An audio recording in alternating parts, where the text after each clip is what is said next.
into positions of hopelessness and helplessness. The government gives them the drugs, builds bigger prisons, passes a 3-strike law, and then wants us to sing God Bless America. No, no, no. Not God Bless America. God damn America. That's in the Bible for killing innocent people. God damn America for treating us citizens as less than human. God damn America as long as she tries to act like she is God and she is supreme.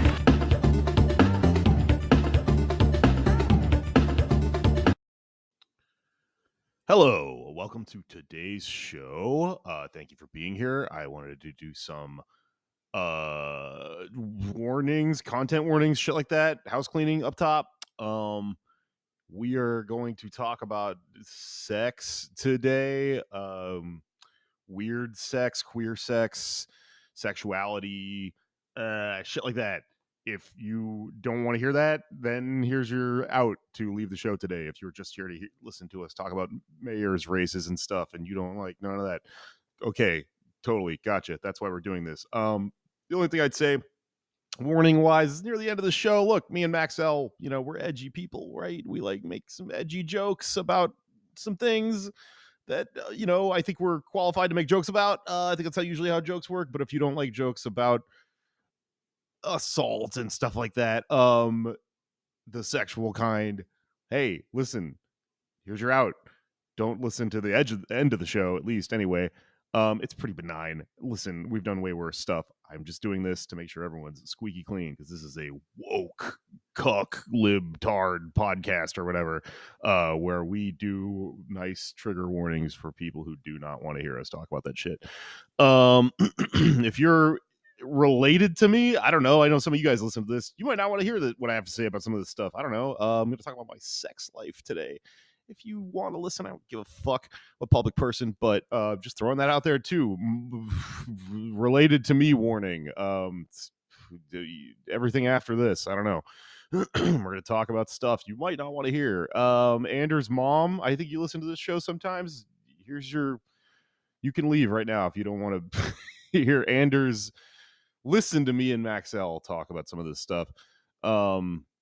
Anders is here also today. It's very funny. He's a very vanilla, normal guy. And so we thought it would be funny for him to sit in on this podcast that we're doing about something called the top shortage. You might know what that is if you're a fucking freak like me, or if you're queer or any trans, anything. We'll get into all the various people that might know about what a top shortage is on the show, and some other stuff. I honestly very proud of this episode. I think that it started off as a joke, and actually it's very interesting what we got into historically and with politics and the economy and stuff. So without further ado, this is the political economy of the top shortage, featuring Maxelle Talena from Dysphoria. Enjoy the show.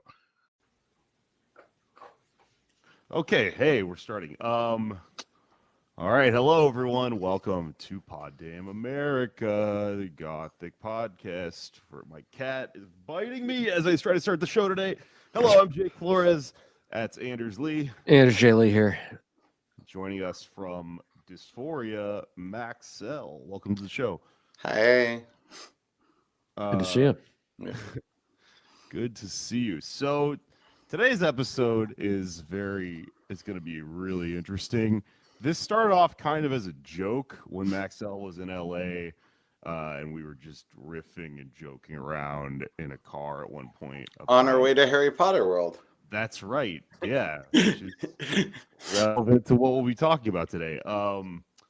We were talking about the meme that you may have heard of if you're at all adjacent to queer Twitter at all, or I don't know. It's a meme, so it bleeds all over the place. You might have heard it, not know what it means, but there's a meme known as the top shortage, and it's a concept of scarcity on some level regarding sex and shit like that.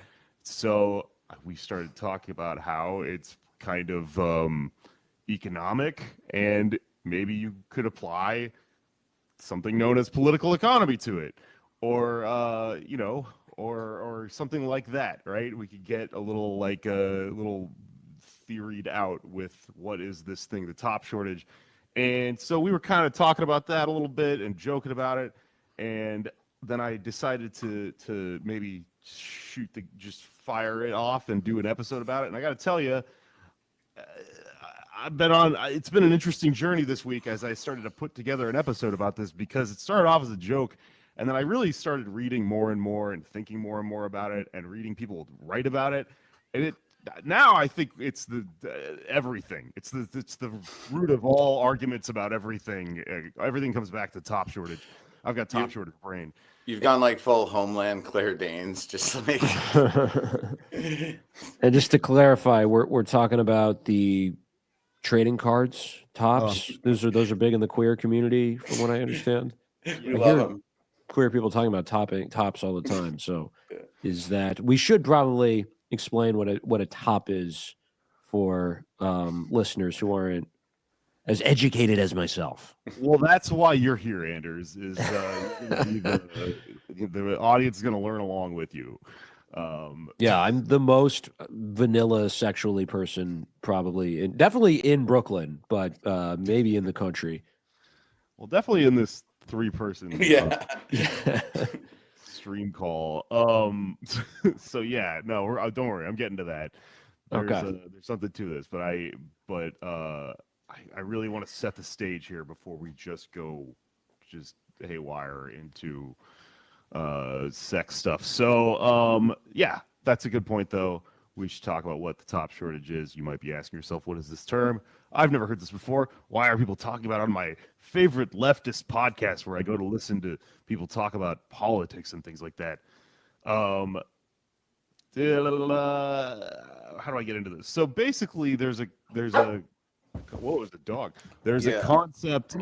Sorry, my little puppy girl. I'm a cat man. My cat was just over here biting me, which is also kind of appropriate. I have a white iguana in the corner that doesn't bother anyone. This is your vanilla iguana. Yeah. Just cooling on a rock. So basically, there are tops and bottoms, doms and subs, sadists and masochists. There are various dynamics within a lot of queer sex and hookup culture and stuff. And there is an economic imbalance. Is that a squeaky toy? I'm sorry about that. That's all right. Adds a little flavor today. All right. So most people right now would tell you that there's probably more bottoms than there are tops, and it's a joke that gets thrown around, and it's also kind of a thing where people go, hey, why is that? Why does no one wants to work anymore is kind of the vibe. I actually ended up with a girlfriend because she posted the no one wants to work anymore thing, but wrote top over it. Like no one will get off your ass and top. And we ended up DMing and ended up dating for like 3 or 4 months. Turns out I think she's straight and not a top. That is something that often happens. Yeah. She actually really, really drunk on the way back from a wedding, but adorable. She's just like, I don't think I'm a top and I don't think I'm a she-they. And I was like, babe, I love you. That's a very Brooklyn thing that can happen. Yeah. Sometimes I've thought about this very hard, and I think I'm normal. Right. Sometimes self-discovery goes in that direction. Yeah. Right. That's true. It goes in the other direction. I support that. You should be able to have it coming out as a straight vanilla person. I did. My moment when I knew I was straight was watching the who's that dude? He's like a Butch something. The guy who's like buck naked. Is that what his name Buck is? Angel? Buck Angel. Yeah. And I was watching a video of his at a party when I was like 19. And I was like, I'm not really into this. And my friend who's queer was like, yeah, you're straight. That's fine. And I was like, okay, everyone should have that moment. Buck Angel is a spiritually repulsive man. So maybe you're just really good at reading vibes and you are in for an awakening. Yeah. No, I know he's evil now. Yeah. Interesting. Yeah. I feel like that's a whole rabbit hole we could go down. But we don't have the time. There were controversies with YouTubers and stuff about this person. If anyone knows your lore, so where should we start? Let's do a little history of sex and sexuality that I have laid out here. There is this could go back. This is where when I was writing the episode, I was like, okay, like I have to draw the line somewhere because you could go back very far with this stuff. Obviously, everyone knows ancient history, the Greeks and Romans and stuff had entirely just different concepts of defining categories when it came to sex and sexuality and stuff. I don't really have the bandwidth right now to go back that far. The era I always go back to is this era known as the fin de siècle, which is a French term for end of the century, right? And that's the end of the 1800s, the 19th century, because a lot of stuff happened during the fin de siècle that is relevant to why I know what the top shortage is, which is that I am a straight person who's into BDSM and weird shit. So it's a bizarre place to be coming from, I think. Well, I don't know. Maybe they're all bizarre on some level, but I know about this stuff. I've been told by a lot of lesbian friends of mine. I've had a lot of serious moments where a lesbian friend of mine would be like, "Jake, you're a lesbian," but they're joking. But it's because there's lesbian energy coming out of me somehow. Like I have a lot of the same interests as a lot of my lesbian friends. Okay. It's interesting they say that because we talked about this on the bonus a few weeks ago, but I remember overhearing this old white dude who's really into Native American culture declare himself a lesbian in a coffee shop to a pair of lesbians. They really didn't like it, but that's good to know that sometimes it is the label is bestowed by genuine lesbians. It's a joke, I think, and I wouldn't go around calling myself a lesbian.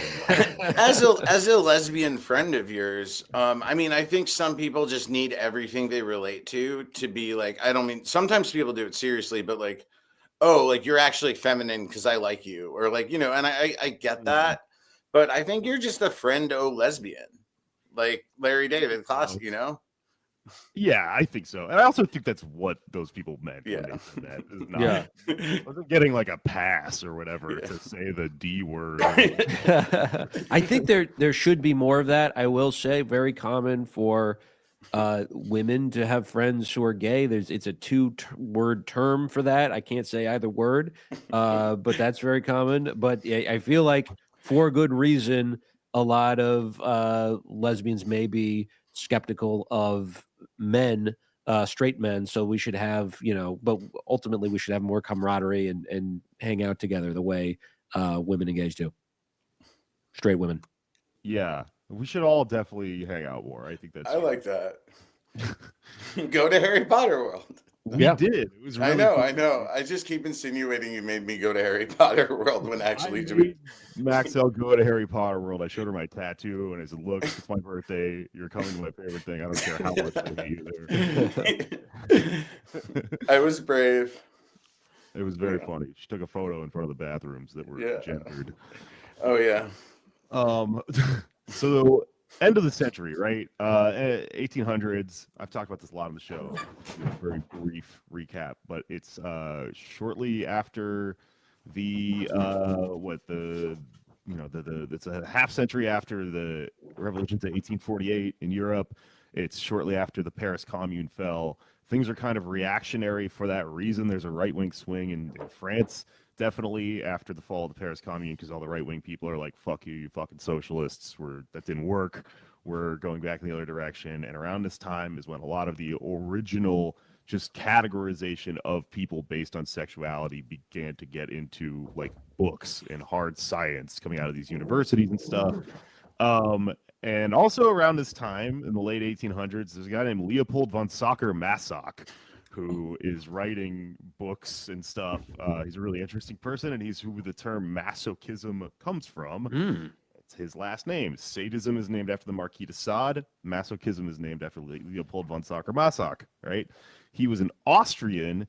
He was 14 years old during the 1848 revolutions in Austria. And during the uprisings, like the peasant revolts and stuff in Austria, when he was 14, he was a comrade. He went out and helped man the barricades, which is really interesting. His dad was a police officer because he was like a nobleman. So he was one of those like intelligentsia types. And they ended up having to leave Galicia is what it was called back then, I guess. It was the part of Austria he was in because of the fallout of all that. And but he was a lifelong socialist to some extent afterwards. Historically, that means various things in various times. And I don't have a lot of this information about this guy is just not in English. So even people that write about this in English, there's still some gray areas. I'm sure people have arguments about him, but is to be understood that he was like a women's suffragist, and he was into Jewish rights as a Jew. I think he's a Jew, which at the time in Europe, sure, definitely made sense. And he was somewhat of a socialist. And he was also a fan of Rousseau, which makes sense. Jean-Jacques Rousseau, who I didn't know this until I was reading about him. Apparently, Rousseau was a sub, and he was kind of a spanko. He liked to get spanked, which is what those people are called if you're specifically into that, which I did not know. But I guess it kind of matches because he's like a hippie flower child type person. It's his political economics and stuff. I guess that means that it's really honestly every time you start to do stereotypes and psychoanalyzing like that, they're kind of all over the place. I don't think people's politics actually align with their sexuality. It's a thing people popularly say, and you know, Rousseau, okay, he was a sub. CEOs, people say they're subs. Everyone's a sub. Doesn't make any sense, right? Sometimes repressed sexuality can lead to bad politics. That much I think we can say, but beyond that, yeah. I always think about it. Every time you hear like a kink detail about like a historical figure, it is always subby. For the most, I mean, unless it's like assault. No. Yeah, well, I suppose. I mean, what about the Marquis de Sade, the guy who it's named after? He was yeah, but that's the brand right there. You're right. I guess I was thinking more back in like American history, and I think it's just what people feel comfortable saying is a funny thing, like, oh, whatever, like I don't know, all that drunk history bullshit. But anyway, I have kind of a something stuck in my craw about this, to be honest with you. Because I think that there's some tricky logic at play with this. And like, because my main reason that it bothers me is because I am not a CEO. I'm not a powerful person. Yeah. So why are you always trying to make this association? And it's also kind of insinuating that there is something wrong with being a person like me, and that it's a byproduct of having like a repressed, uptight, you know, you're like Jeff Bezos. Ooh, he's so evil, right? He can't have sex normal or whatever. And I think that the reason there's like kind of like an overrepresentation of like kink in general with like rich guys and businessmen and stuff like that. It's because this information, who is into this, comes from sex workers. And when you ask sex workers who their clients are, it's guys with a lot of money, because those are the people walking around who have money to spend on sex. The rest of us are just having sex where we can get it, not going around buying it left and right. It also fits a narrative that people want to believe in, especially when people look down on submissives or these acts as like people who enjoy degrading acts, and they're like, oh, haha, this powerful guy. It's the same thing as like it used to be like, oh, dressing as a woman, or like, you know, people also do that a lot with like transphobes, where they're like, oh, this guy's an egg, or this, and it's like, now some of them want to hurt us. Like, it's not all, it can't just be explained by repression, or it's almost too much of an excuse. I think it just like it's a narrative, you know, about the business guy. And I think it's a way, I think it's also a way to see them as powerful, even though it has nothing to do with the power that they have over us. Yeah. You know what? The interesting thing I just looked up just now, Hitler had a very normal sex life, very vanilla. I bet. Yeah. But I like to turn the narrative around and go, they're all vanilla, these fucking losers. But yeah.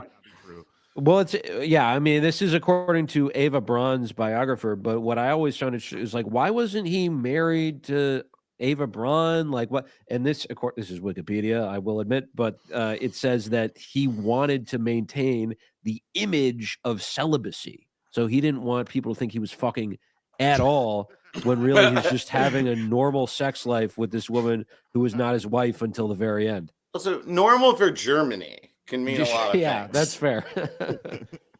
Yeah. Oh yeah. Well, we shit on each other. You know.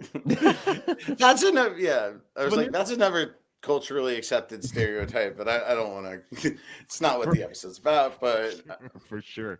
All of this stuff is connected though. But yeah, we Oh, got to yeah. make sure we stay on the path, I suppose. oh, I don't care. But I'm trying to do the show Doing the with wave. structure. Yeah, She's doing the I wave. don't do that. I just talk. We gotta, we'll weave like Trump, who also Yeah. people speculate about. Oh, he likes to get pissed on or whatever. See, whenever this is the thing, Yeah. I understand when people say this stuff about like Trump or about evil guys, they think they're insulting them, but I'm like, no, you're insulting guys that like to get pissed on by comparing them to Yeah. Trump because some of them Right. have done nothing wrong. And Yeah. the according to Stormy Daniels, who I don't have any reason to disbelieve that they had normal. He didn't use a condom, but other than that, it was just normal bad sex. It's also that's like a weird liberal form of kink shaming thing, and I'm Yeah. not like, oh no, don't kink shame Donald Trump, but it is like it's don't be problematic towards Trump, but it is something they're comfortable doing because it's not homophobia. Like it's not. It's just like, oh, this weird thing, and we're just judgmental because it's him. But yeah, it's just like Daily Show crap. Yeah. Not to say that Jon Stewart likes to get. Never mind. Who knows? I don't know if I've heard those rumors, but they might be out there. I'm just starting it. That's right. It starts here right now. That's how we'll get the show to make some fucking money. Which is Get no beef with the Daily Show. Yeah, it's not homophobic, but it kind of like feels like it's operating on similar logic where you're like, because I mean, they also call Trump gay and stuff, and it's Right. like, For Putin, which Yeah. is coming back this week. Yeah. what is the point of that, right? It sounds like you kind of just think that's an insult or whatever. He'd be a lot cooler if he was, right?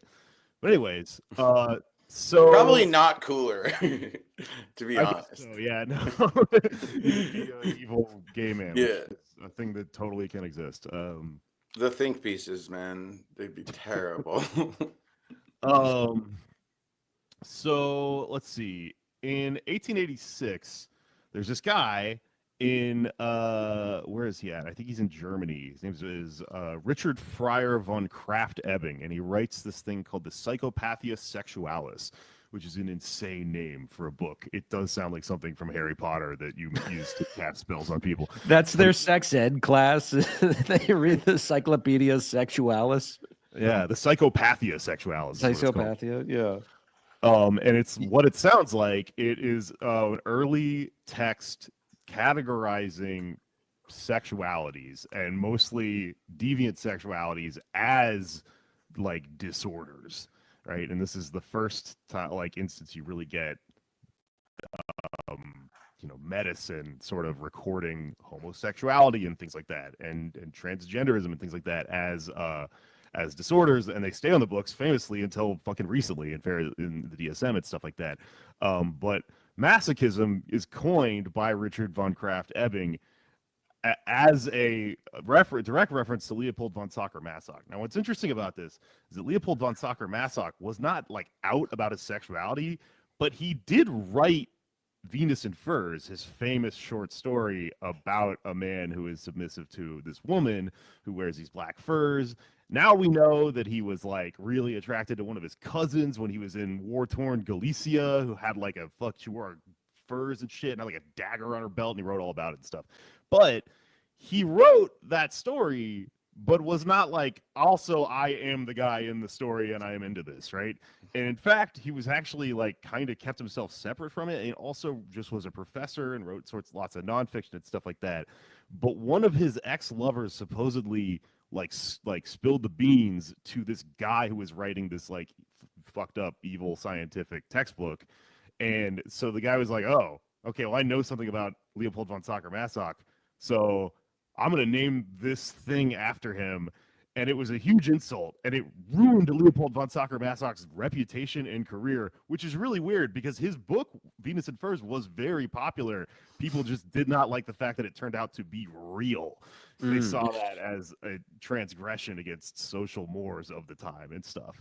And so he kind of had this crazy effect on Leopold von Sacher-Masoch's life, But all these years later, everybody knows who fucking Massock is. Well, not everybody, but everybody knows the term masochism, and nobody knows who the fuck Kraft Ebing is. The Kraft Ebing had a legacy as well, which I'm going to argue is extremely reactionary.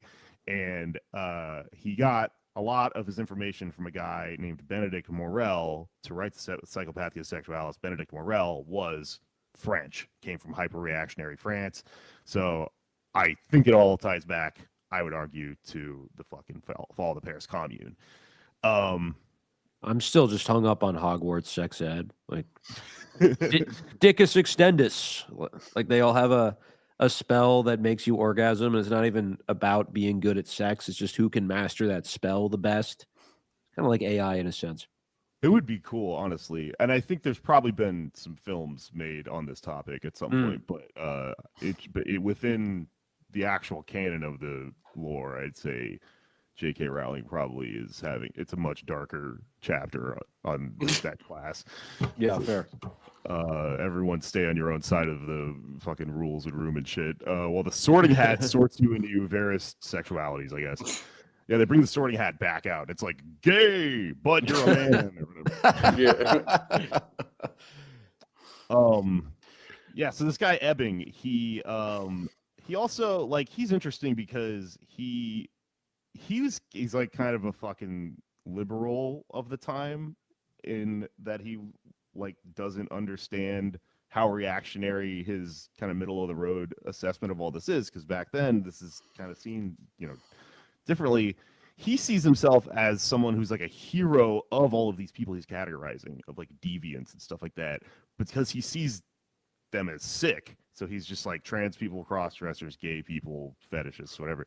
I made a book where I explained what's wrong with you, and he like ran all these rehabilitation services and stuff like that for them, which is, see what I mean? Like, that's like his intentions might be good, but you're like calling people subhuman for things that I think we now kind of understand people not to be subhuman for. Yeah. We do. But that gets into the top. That gets into my topping thing. So never. Yeah. Well, okay, you've done that, because we'll get to that shortly. So yeah. Anyways, Massock's very interesting. There's a lot of like Deleuze writing about him that I frankly can't penetrate. I was watching some YouTube clip about someone breaking down a thing that he wrote about Massock, and it's all about how when the Severin is engaged with his mistress, they're like a body without organs together because they're whatever, right? Freud. There's a lot of Freudian. So what's interesting about psychology is like Freud got thrown out in the trash years ago in like the actual clinical like Really? psychology. Yeah, he's like the first guy to like make a lot of arguments, but generally in psychology, if you're like teaching it as a science, he's understood to be disproven in a lot of ways. But in philosophy, people are going crazy with Freud right now, because if you read him more as a philosopher, there's interesting stuff going on. And his interpretation of Massock and of fetishism in general is kind of interesting. It's kind of that like he sees the Oedipal stages and everything, and like the growth of the human mind as like a process where you go through wanting to kill your father and fuck your mom and all that stuff, id, superego, ego, all that stuff.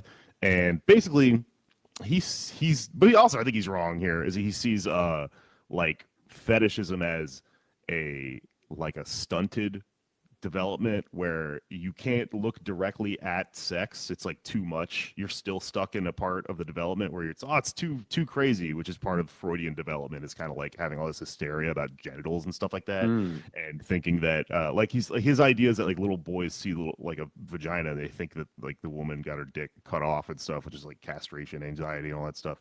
But anyway, his the way he tells the story is that like, so if you're still at that point where you haven't like come to accept sexuality, then you can't stare directly at sex, so you take an object and replace it, or a ritual, and it becomes the stand-in for sex, and that's why people jerk off to feet or whatever the fuck. I don't know. I think Freud is fun, but I don't agree with him. But if you're one of the philosophy freaks that gets into Deleuze and stuff like that, there's a lot of fun to be had with arguing about that sort of shit. And yeah, I don't know. It's no one really knows really why people are the way they are, so I don't know, maybe there's something to it. Skip ahead a little bit to Magnus Hirschfeld, the person who we've talked about a little bit. He ran the Institute for Sexual Wissenschaft in Weimar, Germany, which is the Institute for Sexual Research. He was the history's first recorded advocate for homosexual and transgender rights on whatever official level, because things were becoming Big official ups. back then. There's a dude who's in the El Dorado documentary, right? Yeah. Yeah, he rocks. Yeah, he was fucking cool, right? And like when the Nazis took over, they burned his fucking books and his institute and stuff, and immediately scapegoated trans people and queer people and gay people and stuff like that. And he was holding it down. So very cool person. Lot to be said about him. But let's move on a little bit. So I don't know. I'm just sort of trying to draw a timeline here that gets us to where we're at. So we'll do a Magnus Hirschfeld episode in full at some point because he's very cool. But that's pretty much where I got there. So then, rest of the 20th century happens, right? Birth control pill, baby boom, World War II ends, and this gets us to the second half of the 20th century, where I think we're getting close to a top shortage happening. So, but before you can get to a top shortage happening, some other stuff happens first. I read this book last year called Leather Folk. It's a series of essays that are published in, like, a lot of them are in this magazine called Drummer Magazine, which is like a leather magazine, big in the gay world over the end of the 20th century. And it's like you'll see it in radical bookstores and stuff. It's like kind of got a history. There's like reissues of it and stuff. It's really interesting. There's a lot of different people just talking in a lot of different ways about various experiences related to the leather world. But I'm going to read from a couple of them. There's an essay called One Among Many, The Seduction and Training of a Leatherman. And this guy, Tom Magister, writes that in the 1950s in Hollywood, which is where he went as a young gay man, before there was like a culture of magazines and movies and books, other than like Oscar Wilde and Walt Whitman and stuff like that. There was no internet, right? There was no fucking like massive connection. If you were someone who was into this sort of stuff, it was just this weird word of mouth thing. You'd go to bars, you just had to vibe, right? They didn't even have like the hanky thing yet or whatever. So he wrote interestingly about how back then there was no what they would call bottom men, which is bottoms in the leather scene in Southern California at that point. For some reason, it was like this scene is very much into like actual like play, like hit fucking whipping and all sorts of scenes and stuff like that. The BDSM scene of that time, it's adjacent to like early biker gangs and stuff. They hung out with like straight biker gangs. This part of this is just biker culture, where a lot of that like leather stuff comes later, where the guy wears the cap and everything. But it was backwards, right? Everyone wanted to be a master. Nobody wanted to be a bottom. So if you were a bottom, you were very valuable, is what he was talking about. Like everyone, you're the thing everyone desired, right? So I thought it was really interesting. I was reading that book because I was thinking about this top shortage concept. I was like, wait a minute, it used to be the other way around. So what happened, right? How did we get to a point where everything flipped around? Well, also from Leatherfolk, there's this essay. It's really good. It's called A Dream is a Wish Your Heart Makes, Notes on the Materialization of Sexual Fantasy. A lot of the essays are very, very wordy like this because it's like smart queer theorist people. So this guy, Michael Bronsky, wrote about how in the 50s and 60s, outside of that like specific leather culture I was talking about, actually, I mean, just mass culture-wise, the stereotype about gay men was often that you were like kind of nerdy and like unconfident and weak and just like foppish or whatever.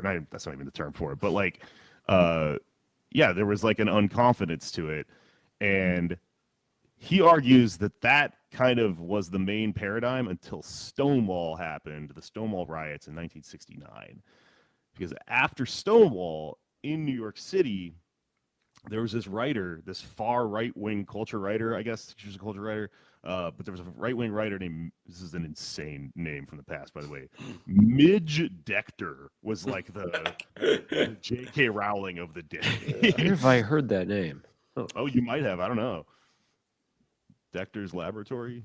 Oh, I just wanted to say, Tom of Finland, like the art of, you know, all the big muscular guys like sucking and fucking each other, and also like building motorcycles and like, you know, posing. One of his main things that he hoped to bring to like the world, or the American public specifically, when he moved to America, was showing non-effeminate, like showing. It was also really important. He wanted to show happy, masculine, perverted gay men, because it was being kind of defined as like nerdy or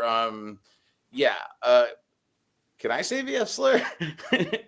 Yeah. Okay. I mean, I'm allowed to. I mean, I had to ask. Are Jamie lesbians before, allowed to say? Yes. Okay. Yeah, well, because I'm like a man to everyone who hates me. They don't. Okay. They're not like, you lesbian, get out. I would love to get to the point where they're like mad at me for being a lesbian, but accept me as a woman.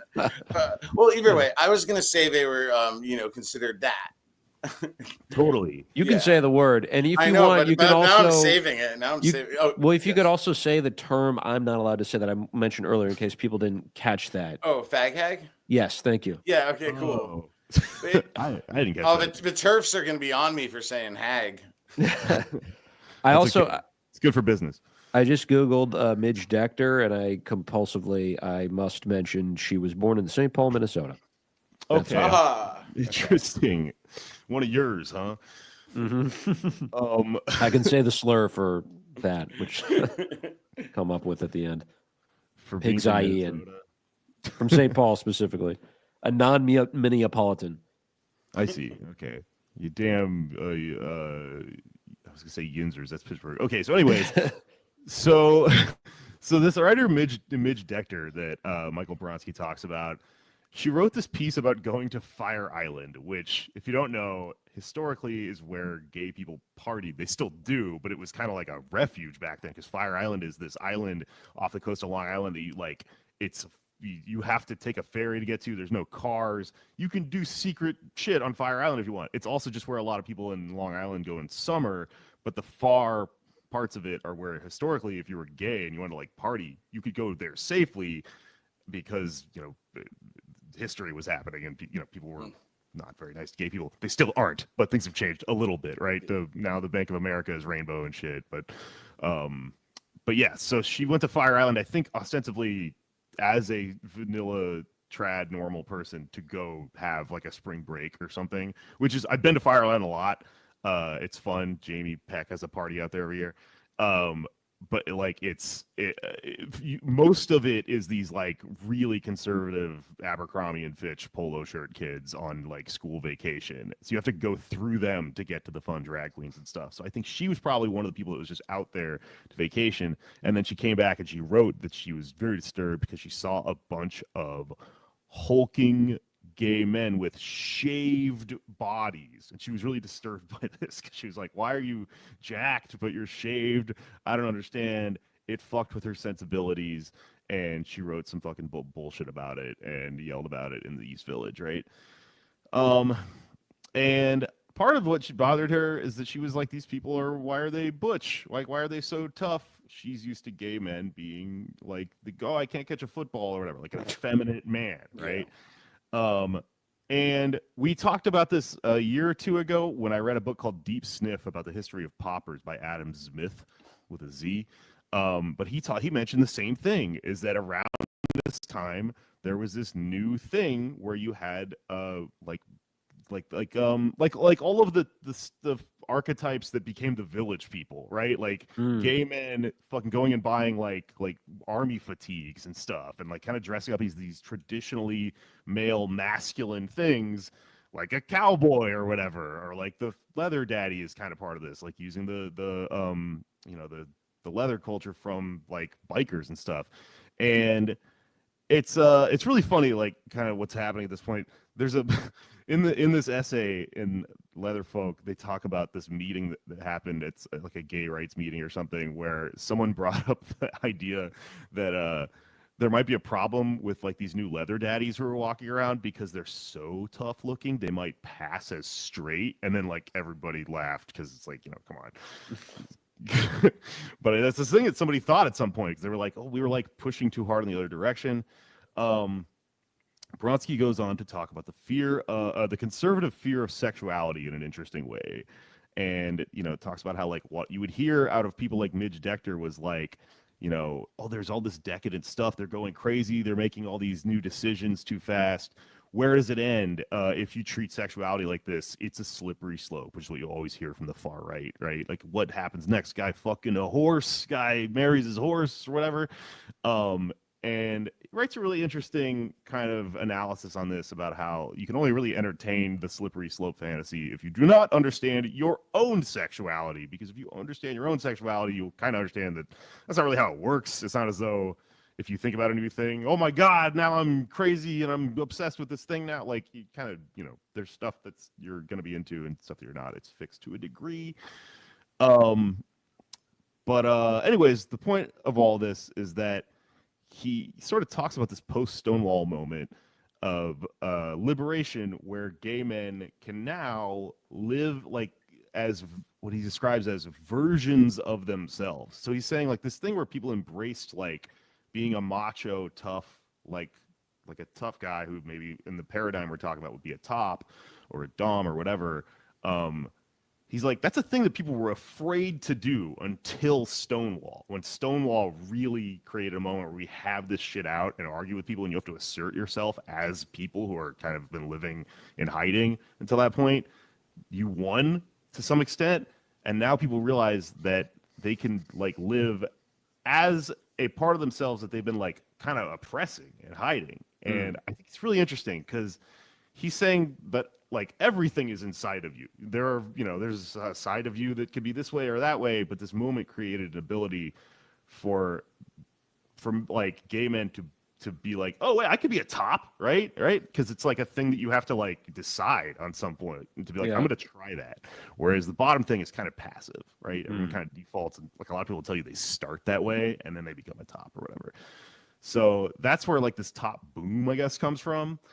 And another thing that I thought was interesting from reading that book, Leatherfolk, is that within it, there's like a lot of also like stuff you still see happening now with like the discourse around like kink at Pride or whatever, where there are like gay writers who write in this book, Leatherfolk, that they had a second coming out about being into BDSM at some point, because within the gay scene there are still factions who are like against that and think that that's too far, and a lot of those factions are the ones that are trying to cozy up and like get on the same side as like bourgeois liberals. So you have like Pete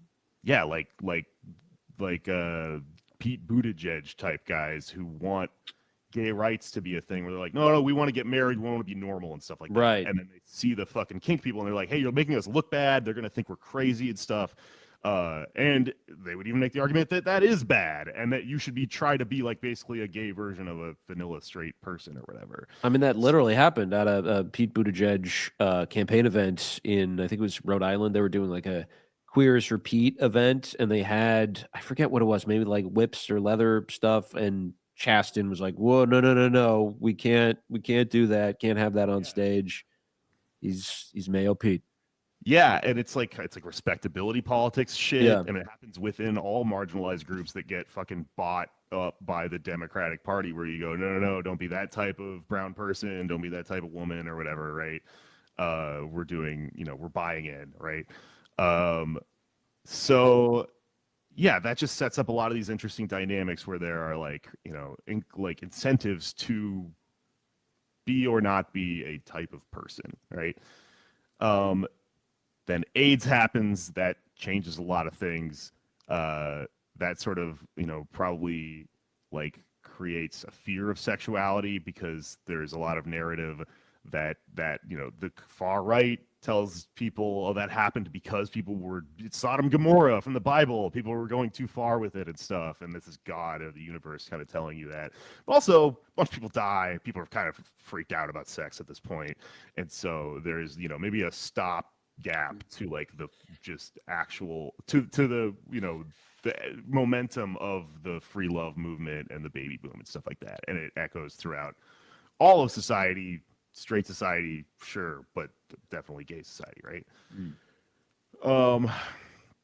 Anyways, so let's talk about political economy. So does this work as a thing that we can put an economy to?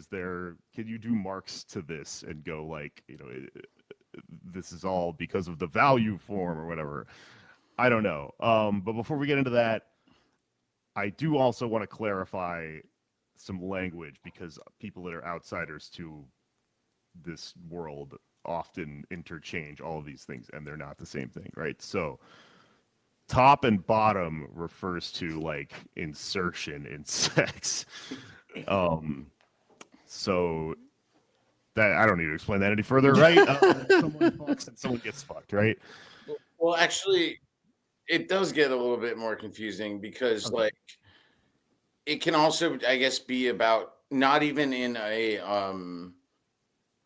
maybe not in a BDSM way, but like who is taking the more considered active role. Because like, I mean, I think there's just a good screenshot of a Google search of how can girls top each other, like cis lesbians and stuff.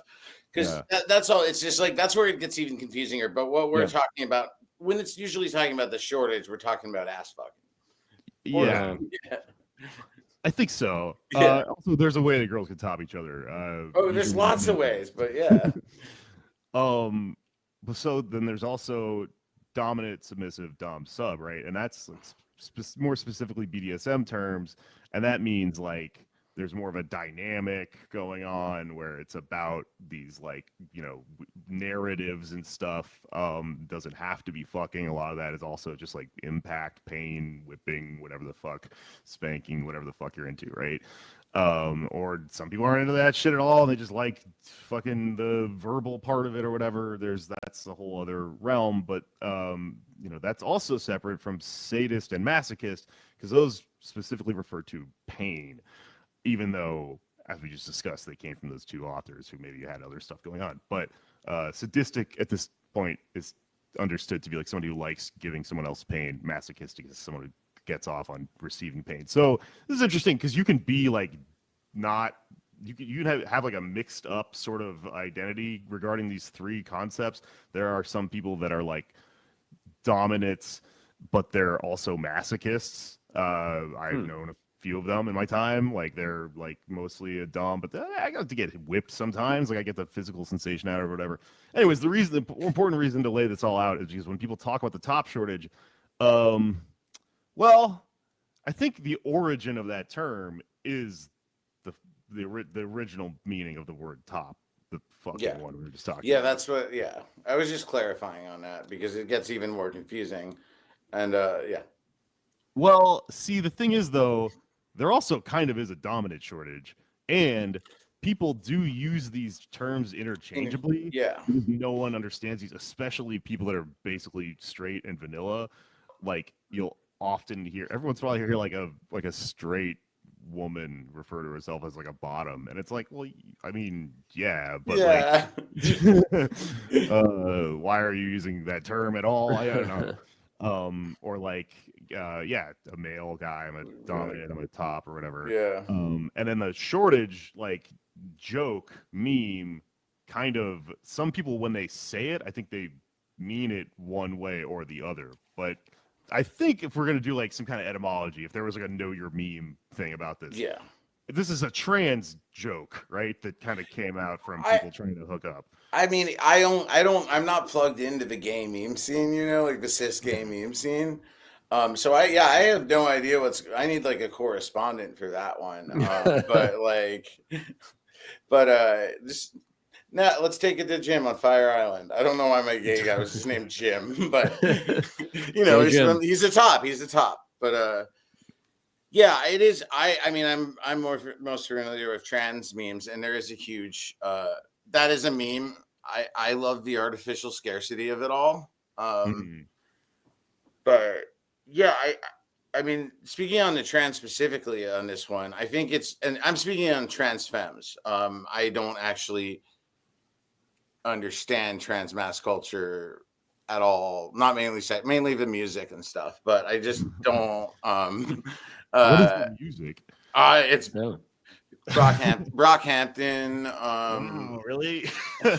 We got to do better. I mean, the girls too, but anyway, that's for another. I I think that why I say it's artificial scarcity is because a lot of bottoms I know don't have a problem finding tops. That's what I was talking about. My friend Lucy and her co-host Sylvie from Radio Free Use. That is an all bottom podcast, and they've always been like, yeah, it's not very hard for us, and it's not even a matter of like, I mean, they're both very attractive women, but it's like they take pride in actually being good bottoms. And consider, they think about the tops, and it just because I think there's this thing that a lot of trans girls do, especially early on, maybe, hopefully not just continuously, but sorry, my dog, Zenny, but where it makes sense, but like I didn't even know I could be a lesbian. And that's insane because I had lots of lesbian friends. I didn't have too many trans men friends. I figured out I was a girl by hanging out with a bunch of cis lesbians, going to Dyke March, and then watching the L Word afterwards at their house. And the next day I just blurted out I'm a girl. But what I mean is logically I knew that women could be lesbians, but I didn't even really entertain the idea that I was like, I can't really be a girl. I don't dress up all the time, and I don't like guys, and so I think there's just maybe clinging. I'm not going to say heteronormativity, but when people first transition, there's something called comped. Do you know about that? Comped? Comped, compulsory heterosexuality. Oh, which is comped. Okay. yeah, which is where, to my understanding, it's where people feel their gender reaffirmed, trans people, by participating in heterosexuality or stuff, replicating those kind of acts. And so a lot of girls that end up being lesbians start by getting topped by cis men, or just by bottoming, because they're well, some of them also have bottom dysphoria and don't want to be touched there, or don't or don't want to take any kind of role that they see as dominant, or then associating it with masculinity. Oh yeah, I see. Yeah. And I mean, that's where it can get really problematic, because I mean, so I'm just a straight up top and a straight up dom. I mean, I'm down with vanilla, or I'm down with whatever. But if there is a power dynamic, it's actually funny. I was gonna say I'm a sub 1 out of every 40 times, and I now realize it's problematic, but I always make the joke that I'm just a businessman about it. I just go to I'm sorry, Jake. I just go to a hotel, and when I'm out of state and it's just a stranger, and I just let them destroy me. But I still don't bottom, but I sub. But that's actually how it's been so far. But I'm offended as a businessman more than okay, anything. yeah, I know. I'm on all fronts, I'm just hitting it up, but. So I'm kidding. Yeah, no, I know. I mean, but I even was like, hey, I don't really like stuff up me, but maybe I should learn to, it would feel validating, and it didn't. The one time I tried, I was on Ambien, and I didn't go to bed, and I looked over at my girlfriend, and I was like, I think you don't want you to fuck me. And she was like, what? You've never expressed any interest. And I was just like, I want to just get it over with. And then luckily it didn't happen like that. But you were in the Kanye West, I'm about to start tweeting level of fun. Yeah, exactly. Thank God I did. Yeah. Yeah. I mean, some people go for a drive. Some people buy a bunch of weird shit. I tried to lose my virginity in that sense, but and I'm a virgin who can't drive. So anyway, Should have gone for a drive. Yeah, just down West Philly. But I think that there's like I was actually just asking my friend Sylvie last night. I was like, what are bottom for bottom relationships? Like, do you draw straws? Do you just kind of improvise? You know, because there are people that aren't necessarily tops, but they will top. There's also a phenomenon where when people say they're a verse top, a lot of times on dating apps, when girls say that, it means they are willing to use their dick if it's between the two of you and someone's got to do it. And so I like put on my field non-verse top, and it got a lot of results because I end up talking to girls who always play the top, especially if they're a little tougher looking or butcher or, you know, whatever. And it's actually like I said, the first time I made a really good friend, and I topped her, and we had some really crazy, kinky, violent, degrading sex. And afterwards, she literally was just, we were kind of lying in bed together, and she was like, thank you. Like that, I don't get to experience that ever. And I really I needed that. That was really sweet of you. And it was like, I didn't think I was doing a service, but I don't want to get too off topic. But what I mean is that I think that there's a desire for strict tops, like straight up tops. And I think sometimes that's ascribing masculinity to it. Maybe not always. It can be more like more subtext than that. But I do know a lot of bottoms that were, sometimes they're just like, I want to know if a person who's doing it really, really enjoys it. But, you know, not as one of us will just do it type of thing. But I do think there definitely can be some compulsory heterosexuality to that. Where like there are times where I'm like, are you like pretending I'm a guy right now? Like, would you be happier if I, you know, stopped injecting estradiol? Or like I had an ex-girlfriend say that I was like, this girl's a top because she was complaining about a top shortage. And she went, yeah, but she doesn't look like a top. And that one made me pretty, because I was like, she was a very femme passing girl. And I was like, well, that was a whole that's different. fucked up. Yeah. They're saying that to you. Yeah, I was like, yeah, cool. But yeah. But I mean, I don't know. I think that people put a lot of weird gender shit on that. In cis straight communities too, right? Yeah, well, let's talk about compulsory heterosexuality and the straight world in general. Before I get into that, though, Anders, do you have any questions? Yeah. How common is it to be a switch? Which, from what I hear, is you're either or. Okay, so that's interesting. I'm glad you brought that up because the switch is a BDSM term, which means that you can either dom or sub. Okay. Verse is that for top or bottom. So those are kind of two separate things. But I'll answer so it's not. Is it not used in topping and bottoming as well? Well, all these are made up terms to some extent. So people do accidentally use them, but the agreed nomenclature is that the switch means BDSM, like dom or sub at the same time. You can do like a political compass of it. Or no. It knows what this is, doesn't know what this is. That meme. Yeah. Or a fucking what do you call it? A Venn diagram or whatever. The original meme. There's a thing related to the top shortage that me and friends have joked about from this world where when you're on field or something like that, there's a fucking dom shortage. No one wants to work. Everyone always wants to sub, but like if everyone's honest about that, then they don't get any fucking responses. So there's a phrase that gets thrown around a lot that's funny to me, which is sub leaning switch, which is people say, I'm a switch. I mostly prefer to sub, but I switch. And the thing is, like, yeah, you're lying, right? You're just lying so that more people will respond to you because you're coming from this point of view of like no one actually you don't want to do it. You will do it if it comes up, but you're doing it to get what you actually want, which is to sub. And that sounds like something you were describing a minute ago, Yeah, Maxelle. that's a good parallel. So the question hanging over all this is like, why, right? And I think in order to sort of illuminate a little bit of that, especially going off this thread you started with compulsory heterosexuality, which I think is very interesting, because you do see like everyone kind of starts off feeling compelled or you starting where your society tells you you're supposed to start, and then sort of having to explore this stuff within yourself from there, making every decision to act less traditionally, more of like a active, deliberate decision.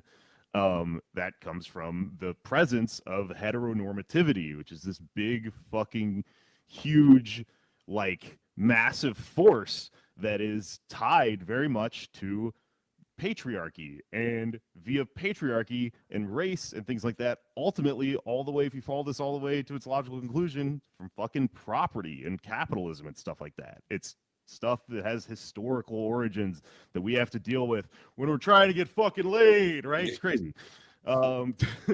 So another thing I read when I was kind of doing research about this and putting together notes here to talk about is a piece that's let me see if I can find it. It's called Top or Bottom: How Do We Desire? Subtitle: What do queer memes of a top shortage reveal about the racialized orders of desire and new directions for gay critique? And this is by 3 people: Billy Ray Belcourt, George Dust, and Kay Gabriel. Comes out in 2018 in the New Inquiry, and it's a really interesting read. I love that there are so many queer people who are just straight up fucking theory freak grad school people who I have to read everything they write twice because I can't keep up with all of the reifying and reproducing in $10 words. But it's fucking, this stuff is good. When you read it and you understand what they're saying, it gets in your head and you go, okay, so someone's in here doing the social science and really trying to figure this shit out, right? I found a piece that is exactly about what we're talking about. It's exactly about political economy of the top shortage. And there's a lot of good stuff in it. But just to give you some broad strokes, there's kind of this idea that how do we say this? That there's the bottoming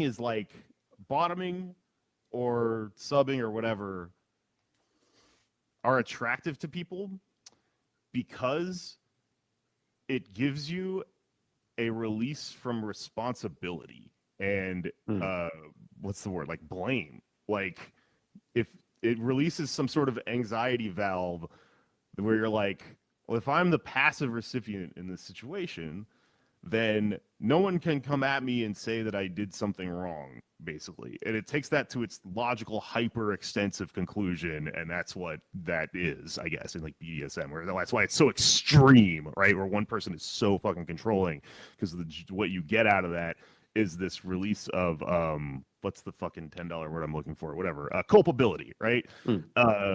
And so they're sort of arguing that that's like really like popular right now for a reason, because for whatever reason in today's climate, in today's world, that that's the only thing people have the imagination for. Maybe, I don't know, this is really weird for me because I'm like, I get it, like that's like attractive, but they're kind of arguing that like if people were able more to like live in themselves, everyone would be the fucking switch or whatever, right? Everyone would be able to do all these other things. And I think there's something to this kind of with like, I don't know, with like surveillance and stuff right now, where like everyone is, it's really hard to be honest and be like authentic and what do you call it? Like, what's the opposite of ironic that I'm looking for? Sincere. Yeah. Because everything that you do in life that's vulnerable is seen by everyone else in the fucking world, and that's the ledge you have to fucking step out on in order to do anything outside of being a bottom, because a bottom is like, hey, you can't blame me if this looks weird. It wasn't my idea. It's kind of the psychology of it, right? This is this crazy other person's idea. But then there's still this like kind of inherent like shame to it. I don't mean like fun shame. I mean, I still feel like what we were talking about with like people saying Donald Trump likes to get pissed on, or like it's kind of weird shame that where the people aren't like this is morally bad, but like kind of reaffirm the degradation of it, but in a mean-spirited way. And I don't mean like people involved in the queer community. I mean people talking about that stuff. Like I still think there is, you know, an aspect to like you're a weird, like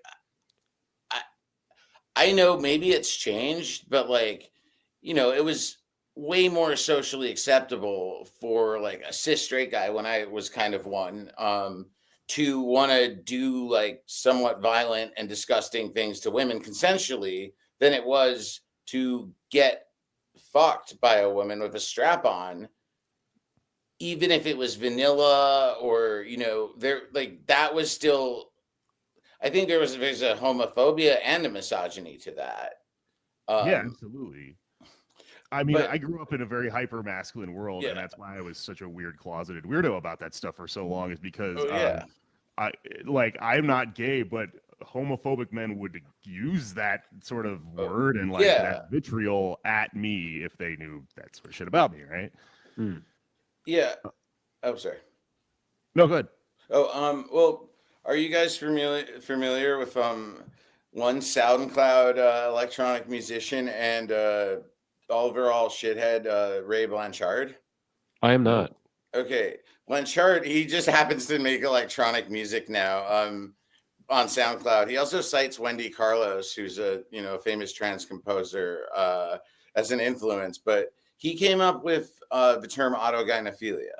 Ah. Oh, okay. Yeah, and then there's AGP, autogynephilia, and HSTS. And HSTS is like the trans woman who grew up as a super gay little boy that tried on her mom's ballet shoes. I might have stole this from ContraPoints, and like loves Judy Garland and just like was like the little gay kid in Curb Your Enthusiasm, like super effeminate boy who then is into men and realizes that she is a trans person or trans woman much earlier on and transitions, has bottom dysphoria, hates having what is called male genitals, and transitions early on, kind of does everything she can to assimilate. This is a little bit of an extrapolation from everything he said, but does everything she can do, like, pass, assimilate, voice train. These things were also huge safety issues. They still are. I mean, but, someone growing up, like, I know trans women, who transitioned more than 10 years ago or whatever. And it was like, you learn to voice train immediately. These are safety things. Passing is a safety issue. It's not like it's not an aesthetic. But anyway, so that's HSTS. And also this guy's a fucking idiot. But it's like true in the sense that stereotypes exist for a reason is true. Like it's not. But and then an autogynephile is the idea of, I would be considered one. Even though by aesthetics I would. Transitions later in life, was more maybe adept at being a boy or whatever, is straight or was mostly straight, and then continues to have sex with trans women or, cis women, and is, culturally more kind of like me, either butcher or just like less interested in assimilation. I'm extrapolating the political stuff, but the archetypes were Raymond Blanchard, and where he goes is, the autogynephile is like sexually excited about being a woman, and is like, that it's like kind of like, I think someone was saying in Silence of the Lambs, they like refer to him as an autogynephile. Oh, yeah, and not a trans. They're like, it's not a trans person. But anyway, there's a debate if that even really exists. I think that's more like sissies and weird fucked up dudes with fetishes, but and I don't know, there's all of these politics to it, but like, for me it's a weird terminology because there's nothing sexually exciting about being a woman to me. right. I like women, they're sexually exciting, but I fit every other aspect of that. And some trans people have kind of embraced it, but it was also mainly a key argument to be like the homosexual transsexual is the real these people are suffering from, you know, horrible gender dysphoria, and we should let them get their surgeries and their hormones, and, you know, just like maybe do our best to pretend they're really women as long as they stay out of, you know, the way. Sure. But yeah.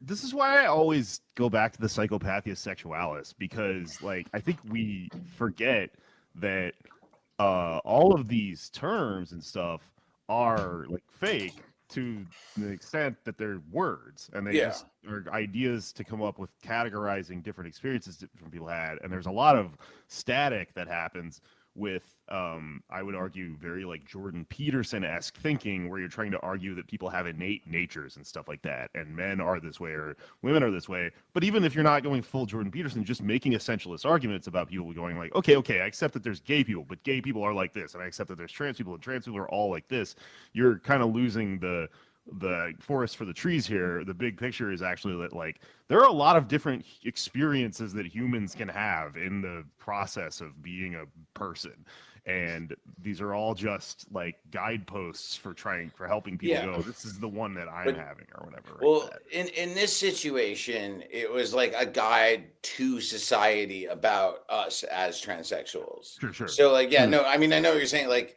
which is why it's like a very, even though some people embrace it and some people ironically embrace it, sometimes I ironically embrace it, you know, or we'll describe things like AGP, like that shirt. Like there's this really great movie, castration movie. It just came out, and one of the girls is saying, is this shirt AGP? And she's like, but what's not AGP on me? Like if I dress this way, I look like I'm fetishizing it. And it's cute and sad at the same time. AGP is autogynephilia. And then, you know, like, so, but yeah, the only difference with that typography is it was like placed upon us and kind of like a guide to how we should be seen and treated. What I was going to just say, the last thing was like, it was like kind of like the poor gender dysphoria sissy trans girls, you know, they're sad and give them vaginas and let pretend, you know, whatever. That's kind of the attitude. But then the others were seen as like they are fetishists and basically should be like, you know, maybe they're meant. It's like it's just taking. It's like they're saying it's when keeping it real goes bad, basically. Yeah, I mean, well, this is also kind of overlaps with like, you know, a long time ago we interviewed these people with this book called Health Communism, and like there was a lot of the ideas of like people being disabled in various ways, and that how, you know, like categorizing people like that causes just you to be thought of certain ways and function in capitalism and stuff like that. To me, this is where it gets into like dialectics, because I'm like, okay, we start to go in circles with like these arguments about whether you have agency in the way you are, or whether you don't, whether that means, you know, that's good to think of it that way or not. The born this way kind of argument is very interesting to me. I think that there's reasons that logic kind of is advantageous sometimes, and sometimes it's fucking not, and it's bad because you're saying someone is like, you're diagnosing someone as a thing, right? And it's like, that's their being, right? This is also, I mean, I know we had you here as a joke, Anders, but like this is all fucking relative to like autism, right? Like the idea that, you know, you can be diagnosed as a type of person and stuff, and that's seen as a disability rather than like just a way you are and stuff. So I want to bring in one other part to this entire soup we've made, and then kind of just continue to like circle the drain here or whatever. But I want to talk a little bit about something they bring up in this article regarding like straight culture and like heteronormativity, which is that, so this term top shortage also comes from like apps, right? The advent of apps. Apps are really interesting because I'm fucking old, I guess, and I don't know if everyone even my age knows this or remembers this, but like the first big one was Tinder.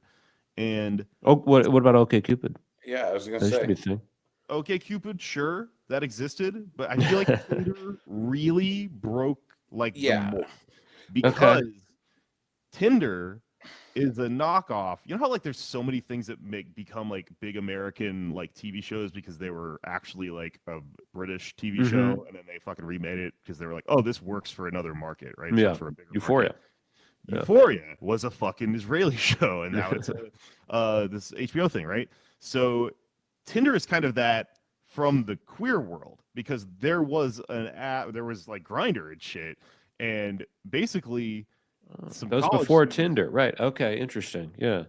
So college kids just made as an experiment at like a college, someone just made Grindr for straight people, and it was like this light bulb moment. Yeah. Of like, wait a minute. And I mean, there's some key differences like that I think are worth noting, which is Tinder, you have to match with people. You can't send photos. But you're right. It was the first like really like OkCupid followed a Match.com model. It was just they made it hip and not as embarrassing. But also even like up to like, I don't know, like 8 years ago, like pre-pandemic, probably, yeah, I'd say that would be one of the big changes. Like you would make a joke like, oh, we can just say we met here instead of saying you met on Tinder. There was still like a little bit of a stigma to like for not for like us, but for, you know, I don't know why it's just like a silly, like, no, for sure. dating website. And now it's maybe even that probably actually because of lockdown and stuff. Now it's, you know, completely like it's the normal. It's the normal now. Yeah. For sure. It flipped all the way around from being like something you would lie about. And like, I mean, I was on like stuff like that early because I was like in my private time trying to make some weird shit happen, right? That I wasn't going to get from hooking up with someone normal at a bar. So like I went from being like, wait, okay, I'm like, wouldn't tell anyone I'm using the internet to try to fuck somebody to like, wait, okay, everyone's doing it now. And now like, it's become the norm, right? It's like vaping. Yeah. Which when I first started going on Tinder, I would hide vaping from my dates. I'd ask them if they smoked. I'd have a pack. If they didn't, I'd go outside and vape real quick. But That's anyway, yeah. So they talk about in this fucking this really heady top or bottom, how do we desire the new inquiry article about apps, because so Tinder being the first moment in history when straight people don't even realize that this is why it's taking off like wildfire, right? What they don't realize is what we don't realize, I should say, is that what you're doing for the first time is being allowed to engage in something that historically has been done for a long time by queer people, known as cruising, right? Because movie Al Pacino. Yeah, fucking crazy movie. And it's named after cruising the gay leather scene in New York, because there's this interesting kind of like historical process that happens, which is that, you know, like straight people are, it's, you know how like there's a term like masculinity is a prison. Like men don't even realize the patriarchy is like worse for them than everyone. I mean, not everyone. It's better. Yeah, I was gonna take But certain ways, yeah. I'm being ironic when I say that, but like, Okay, sorry. the funny thing is that you don't realize like how much of a fucking it's constraining you, right? Yeah. Heteronormativity in general is a thing where I think people don't realize that, like, yeah, you could have always gone out and just for the purpose of sex, like, been, you know, very upfront and like negotiative about what you want to do. That's a thing that just the like patriarchy, all the control it exerts, all the social norms and like shame and stuff that comes from it stopped you from doing. It wasn't actually stopping you, it's just social force, right? And as a byproduct of having been excluded from being able to form families and go to church and fucking form business and stuff like that, queer people have lived as outlaws. And so, you know, it's like, okay, you're not allowed any of the benefits of mainstream heteronormative society, but the fucking upshot is that you can just live the way you kind of knew deep in your heart you always kind of wanted to. Like, it's kind of more normal to go about seeking someone out for sex if you want to have sex for fun by just being like, what's up? What are you into? Right? Are you into the same thing as me? And so Tinder is this moment when straight people suddenly are able to do this, don't understand it because they've been excluded from it for so long. And then I guess what I think is interesting is it's like, it's still straight world hits this thing. Straight world doesn't have the top shortage per se, but it has all these like parallel things that I think are like really similar. Like, you know, if you don't really understand what you're doing as cruising, then you do have people that are on there that are just like really neurotic about height and stuff like that. Like, this is a thing you hear in like stand-up comedy all the time. Like, women want a guy who's like 6 feet tall, and all the men are lying about how tall they are and stuff like that. And like everyone is experiencing a shortage of some kind, like a scarcity of some kind, because I guess the implication here is that cruising in general, like just seeking out partners like this, maybe it's always gonna end up with like an imbalance because you're kind of asking for like a fantasy to be fulfilled for like everything you want, and the human population doesn't actually have everything you want all the time. So naturally these things are just going to come out this way, which but I'm not against cruising. I think it's a great thing that everyone can do. I think it's a fucking, thank God, life would be so boring if we had to go to church and meet a fucking partner to try to have sex with, Yeah. And I don't know if this art, like, I don't know if I agree with these nerds in this article 100%, because they do paint kind of a bleak picture of people being like sad and like out of options and stuff like that. About Tinder? Well, about the top shortage, because like what they're saying about the top shortage is like this kind of thing of like people are afraid, and maybe maybe we never recovered from the AIDS crisis. People are afraid to like what I was describing earlier with like how, where gay butchmen came from, is like to have the courage to live as that version of yourself or whatever. Yeah, I mean, I didn't read all of the article, but just from that, I think there's one of the issues with that though is the idea that I guess I can't really weigh in that if we had like a perfect society, would everybody be verse and switch, like that's right. Like, because also like, then we'd all have to have perfect childhoods.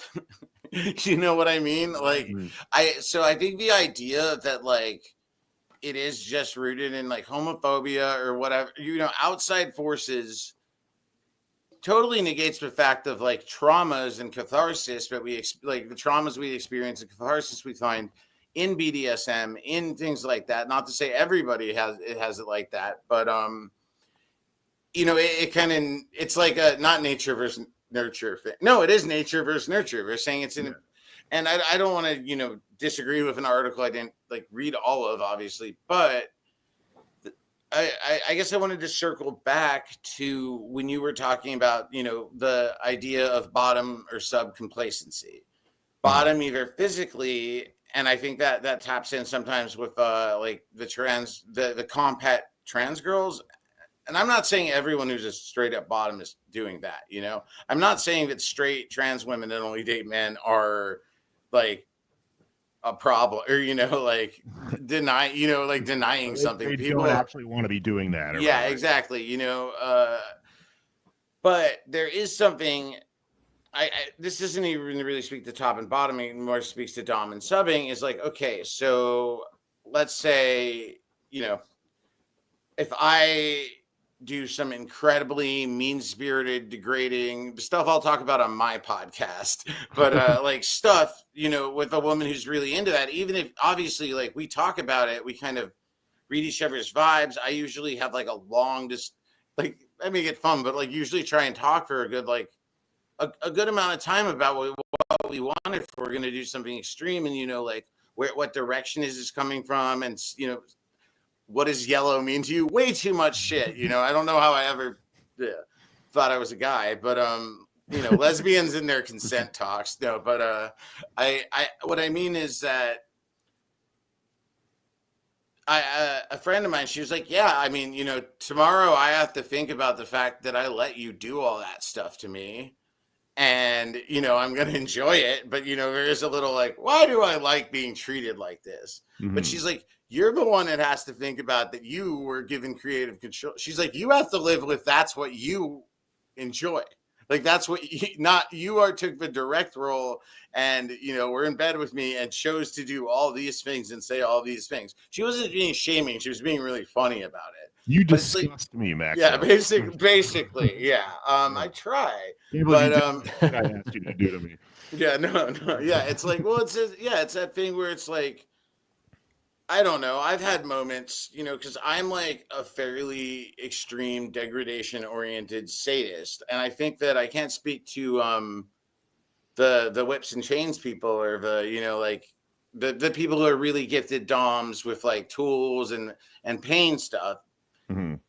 I think that obviously there's also not interchangeable, but they intersect. But like, since a lot of my stuff is very psychological or things like that, there are like the whole term post nut clarity. Oh yeah, Yeah, that's that's a universally under. It really sucks to have a post nut revelation. Like I said it in the chat before, but like I was with someone that really liked me saying a lot of mean stuff about very personal stuff, sometimes about their body. I almost once said your memes are derivative, but mainly it was, and the thing is, I was extremely attracted to them. Mm-hmm. But once I was done, I was like, oh my God, this is how I feel about myself, isn't it? And it was like, it's really heavy. And that's also why, people are talking about it more, but like, aftercare is not just for the sub, like, like aftercare, like pillow talk. Yeah, aftercare, it could mean very many different things because it depends on the situation. It could mean literally like, here's some ice, here's a bandage, okay, here's some bacitration. But it also could be like, like holding someone and just saying sweet things to them, or unpacking. For me, it's like I need to. Obviously, no one's required to stick around afterwards. But if someone like leaves after I've done my thing, I feel really weird. Like, like if someone, I've had situations where someone I thought was going to stay and I had to go, and it's fine. But like, we just met having drinks and I was kind of doing my little act. And then, we did our thing and then they left. And it was like, you never got to see me be a human. And that wasn't your fault. But I was like, oh, I just behaved like this evil cartoon of myself for like an hour or two. And like, I really want to be able to like be nice to someone and like, like hold them and like be, I want them to see it and I want to feel human, Yeah. And a little violin about that one, but like, I don't know. I had someone who asked me, because, about aftercare, and she was like, I might call you in a day or two just to ask you if you really think that I'm like stupid and worthless. And I was like, because she wasn't worried about it, but she's like, hey, I might actually need that 3 days later. Okay. Because I want you to say these things now. And I know you don't feel that way about me, but it's psychologically like effective. So, this is straying from the shortage aspect, but I think that, we haven't been totally on, no, the agency thing is a good discussion, and like, also, yeah, in a way, sorry.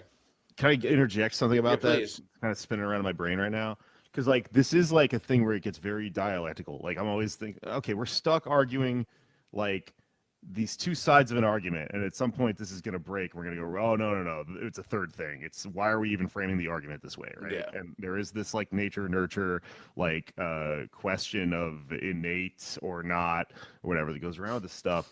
And like one of my favorite things from a movie ever, which this movie is also very much about a lot of stuff we're talking about, is Crimes of the Future, when the Viggo Mortensen character does his like crazy performance art where he's ripping organs out of his body and stuff. He has these TVs flashing the phrase "body is reality," and I think about it all the time. And I thought about it a lot when I was reading that book, Health Communism, and stuff like that, because what it means to me is that there's this question, right, among like masochists like myself, where there's a lot of arguments in the world of BDSM about like why people are the way they are. And a lot of people will tell you straight up, nothing ever happened to me. I'm just like this. And they might be right. They might not remember what happened to them. It might still be a trauma thing. Like, no one knows. I kind of like, a lot of shit did happen to me. So I'm like, that's probably what it is, right? But, that's anecdotal.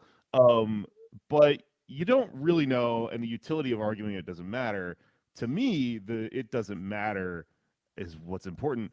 But I always think about body as reality because I feel like when people are arguing about like why you are the way you are, and does this mean that you are technically a damaged person, and that we are all like disabled on some level, and that's why we're engaging in these things to begin with, and that's why we have these outcomes like top shortages and stuff like that.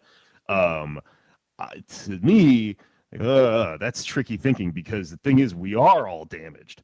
But all of us human beings, what it is to be a human being is to be shaped by the things that happen to you. And so, maybe the outcome of some things that were either damaging or not led you to be either a top or a bottom or a sub or a dom or whatever.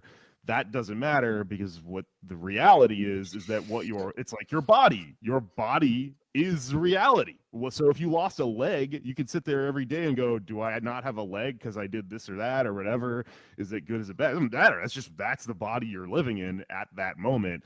And like, this is also kind of a Deleuzian concept, but like the only time that is real is right now. So at any given time, nothing matter. There's no point to making an argument about whether you have agency in these things. What you currently find yourself shaped as is who you are, and there might be some play within that. Like maybe people can change. People say, some people have fluid sexuality, some people don't. That's another thing. Some people are like that, and some people aren't. But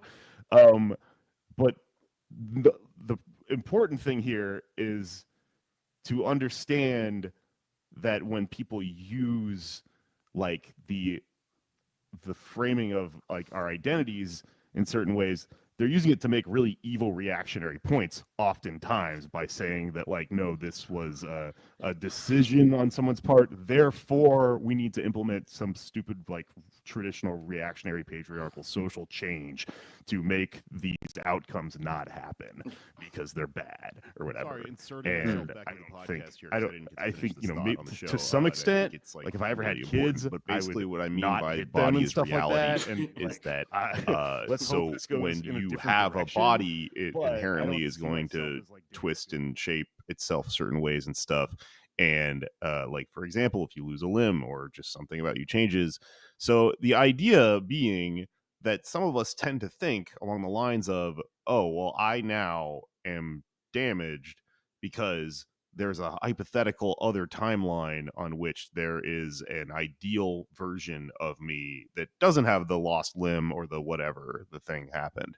And that ideal version of yourself existing only works if you believe that there are ideal versions of people, of bodies and stuff like that. And that, I would argue, is fascistic thinking, because that presupposes that there are purposes for people, in society and stuff like that, and that usually goes into production and stuff like that, and not that philosophy starts with people exist and then let's talk about it and the greater good is just continuing to exist, which I think is more the truth. Fascism, no, we need like an Ubermensch, an ideal person to have everyone exist in relation to, and when you say I am this way, therefore I exist in relation to another version of myself, that's fascist thinking. That's why body is reality is a great way to get yourself out of fascist thinking. Body is reality. Okay, here's the rest of the show. Whatever. It's my body. It's reality. Exactly. You're not hurting anyone. I mean, I'm not non-consensually hurting anyone. It is interesting with the trauma aspect, because it is kind of like the same thing as the businessman thing, but where it's just pathologizing people to these accepted things, and there might be some truth in them for a reason, but like this basic understanding of power and kind of being like, oh, you must be messed up if you like this, or like you must hate, businessmen hate themselves so they do this, or like, queer people, like, I mean, there's, a disproportionate amount of like sexual assault at a young age of queer people.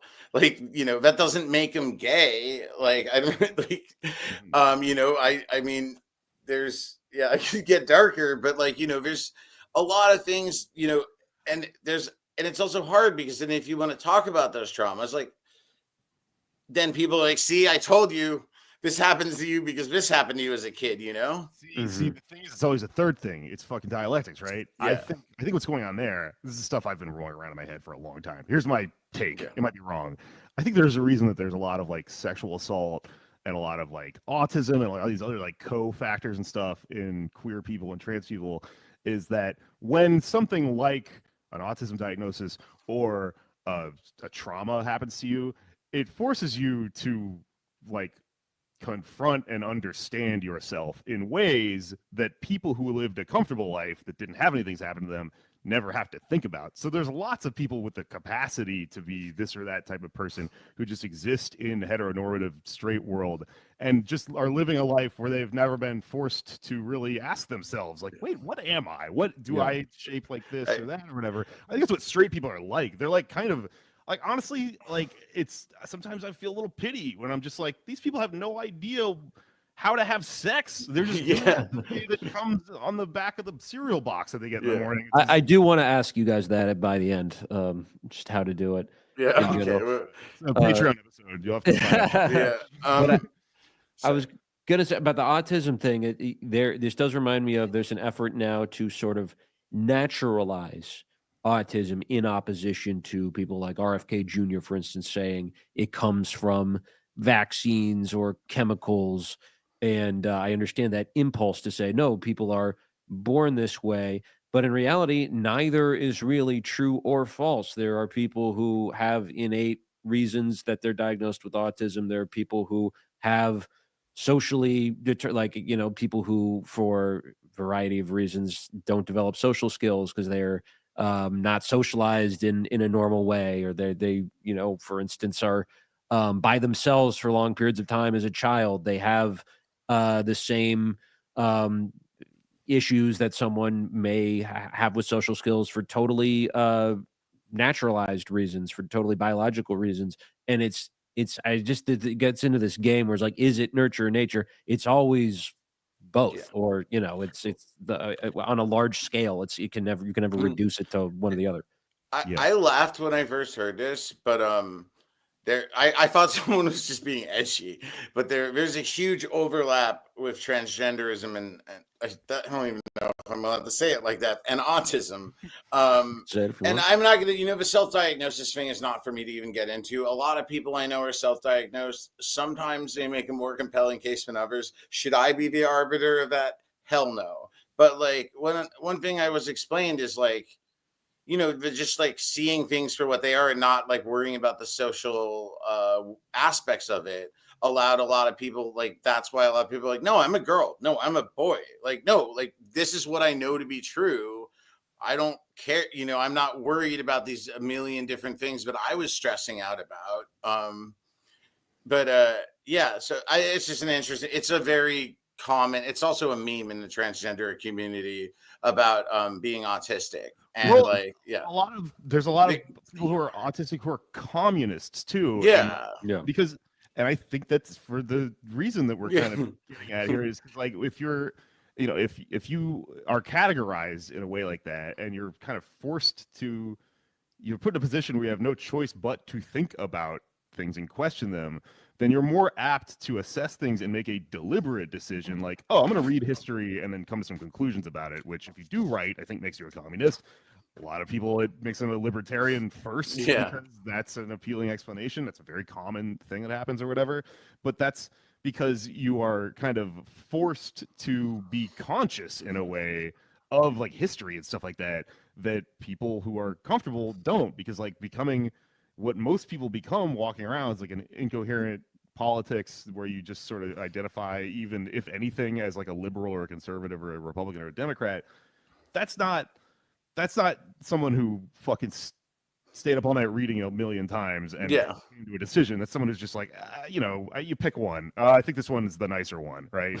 Or this one's the smarter one, or whatever. Yeah, I think the through line here is there are ways that people are expected to behave and ways people are expected to think. And if you fall outside those, regardless of whether it's normal or not normal, common or uncommon, people who fall outside what is just is sort of pushed on you from a young age. Many of those people are labeled autistic and turn out to be transgendered and communists as well. I think that's the main through. Yeah. I was going to say about the trauma thing, and I completely understand if you cut this. But I think you might know what I'm talking about, but I might have told you, someone we both know, a mutual friend to say the least of ours. I was hanging out with them after we were intimate, to say the least. Okay. And Nice.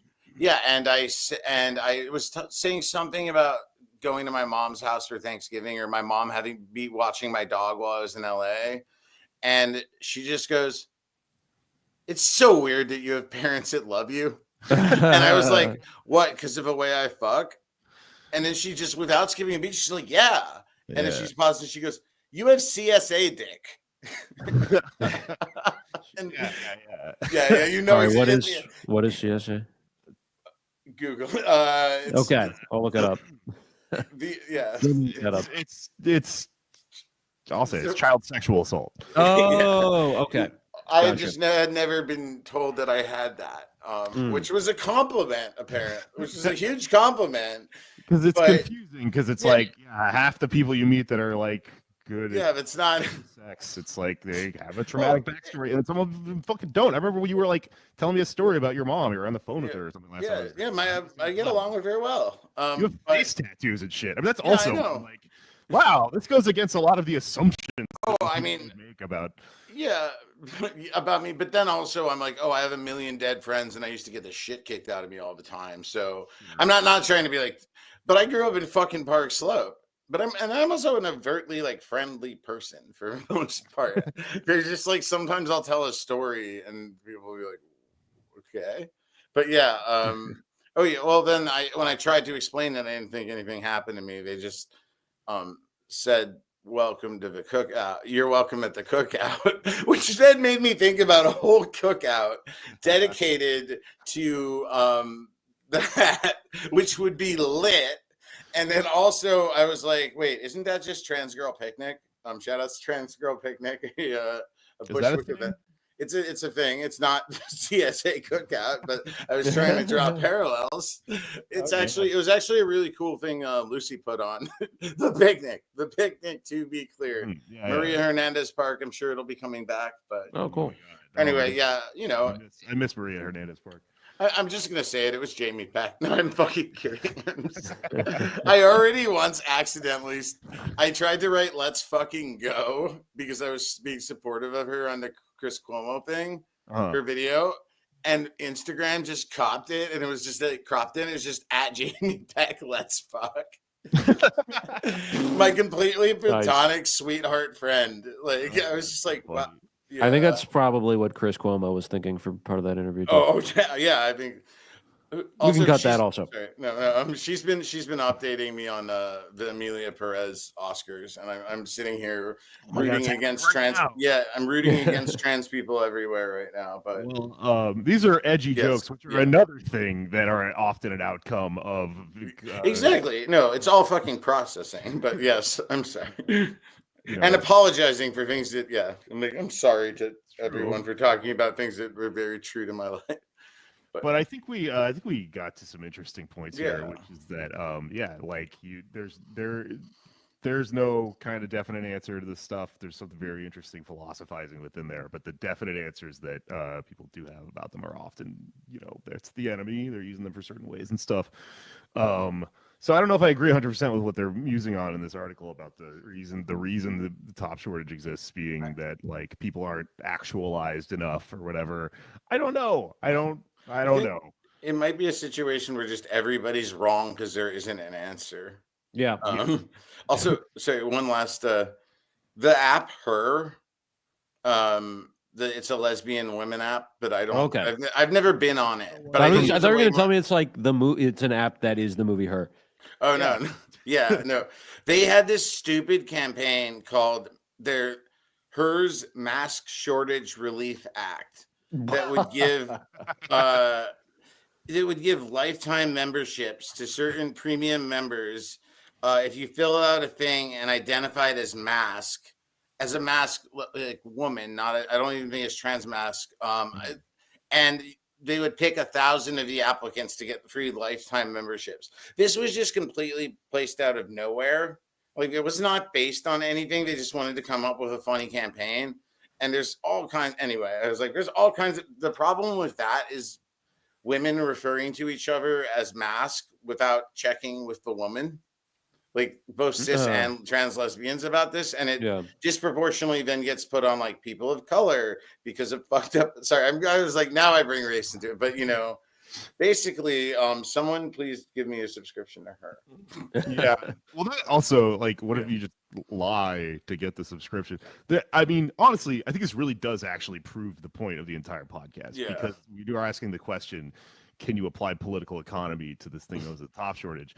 And what you just described is like straight up Democratic Party neoliberal problem, which means it's an economic problem because they're paper it over by being like, okay, here's like a means tested. If you have a small business that makes $30,000 a year, then and you are a black historically college student or whatever. Yeah.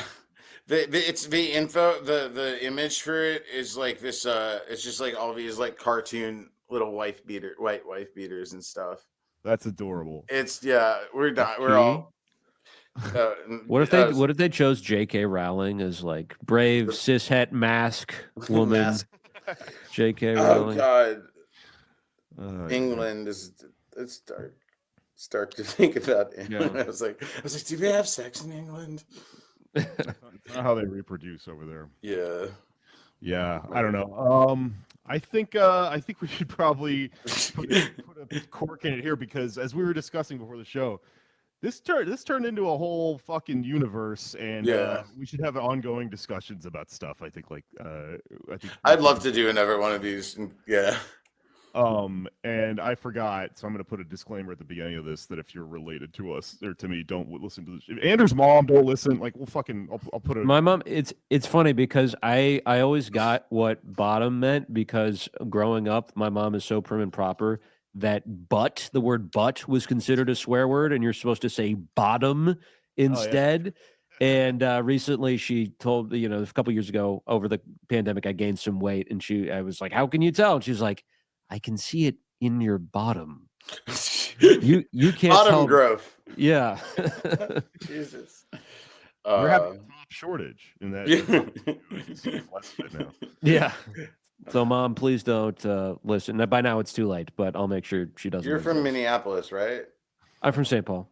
Okay. But same difference. Minneapolis is that's just Sodom and Gomorrah, honestly. It kind of is. Yeah, I visit there once a year.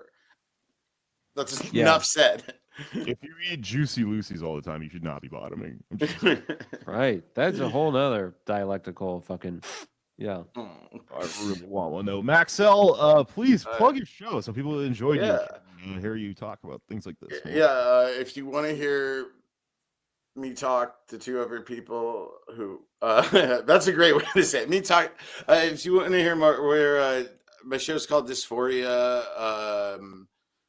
I'm Maxelle Talena, Maxelle.Talena on Instagram, Maxelle Talena on Twitter. Dysphoria is a podcast. It's me and two other trans girls. We originally tried to be a discourse for sex havers, and we still kind of are, but it's also just talking about our various dysfunctions, and it's not all New York. We have a girl in Michigan, and she likes talking about hunting and fixing cars, and nice. It's a good summary of it. We talk about sex and she talks about hunting and fixing. Yeah. Fisting is a big topic sometimes. I don't know much about it, but if you're missing the fisting discourse, and I just want to shout out to Radio Free Use because I get a lot of my information from them, and they're my favorite bottoms.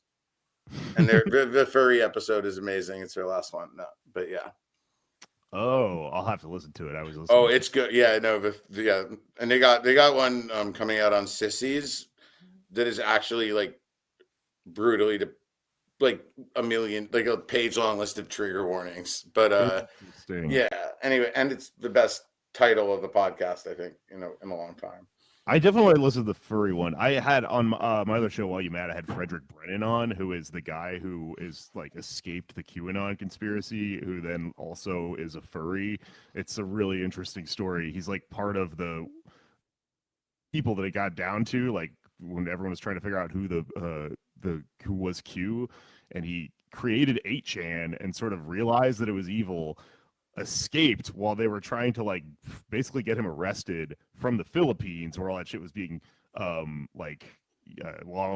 it was based out of, and got on a plane to the United States. He's like in a wheelchair and stuff, and he also like he's an internet freak. He like, creates fonts and stuff. But he had, because he turned on the 8chan people, he had Nazis up his ass, and they did the same shit they did to me, which is to find out, whatever the fuck weird thing he's into and try to like dox him about it. So he outed himself as a furry, and he has a great persona online, and it's a fascinating story. But that's the old episode of the show, While You Mad. But now I'm fascinated by furries. I think it's a strange. You're great. Shout out to the puppy girls. I didn't get to talk about y'all, but for that, just see Dysphoria. It's a favorite. Jamie cited me on Party Girls, but she's like, I know what a puppy girl is now because I hang out with Maxelle. Anyway. The more you know, huh? Yeah. So, yeah, hopefully we've enlightened some of our listeners. I hope you learned something, Anders. There'll be a test next week.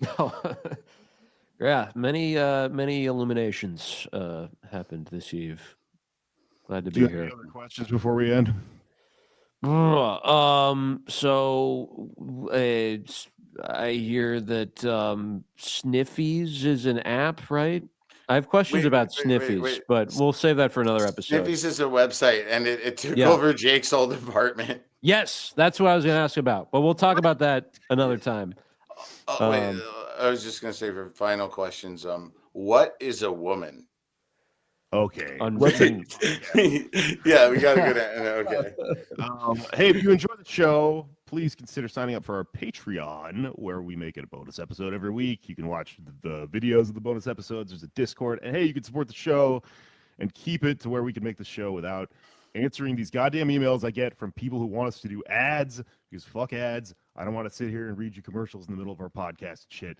They literally were like, hey, the Shane Gillis fucking whatever podcast, you should hire me too. I told them to suck my fucking dick. And they were into that though, so I know it led to a whole thing. Shortage. They were like, "Oh, please, can I suck your dick?" Yeah, Dysphoria will do your fucking ads. We're not political. No. New JK Rowling coming soon. Love it. But anyways, yeah, that's my plug. Is please sign up for the Patreon if you like us, because that's how we get by and bring you the show. And I think I'm good for shows. I've got a show at like the fucking Comedy Store later in March, but I'll post about it. It's just a set. Anders, you got anything? At Anders Lee here on social media. Check out my other show, The Vanquished, available where you get podcasts as well as on YouTube. And Paid Protest this coming Friday, a Thought Haven silo in Bushwick, 90 Scott Ave, raising money for the NYCDSA Immigrant Justice Working Group with myself, Freddie G, Sharif Hassan, and a lot of great comics, including Gastor Almonte. Come on out. I'll put the ticket link in the description. Okay, it's topped, I guess. How it's bottomed. It's bottomed because it's the bottom of the episode. Well, I don't know. We bottomed out. It's ran through. All right, it's over. Yeah. We can all agree on that.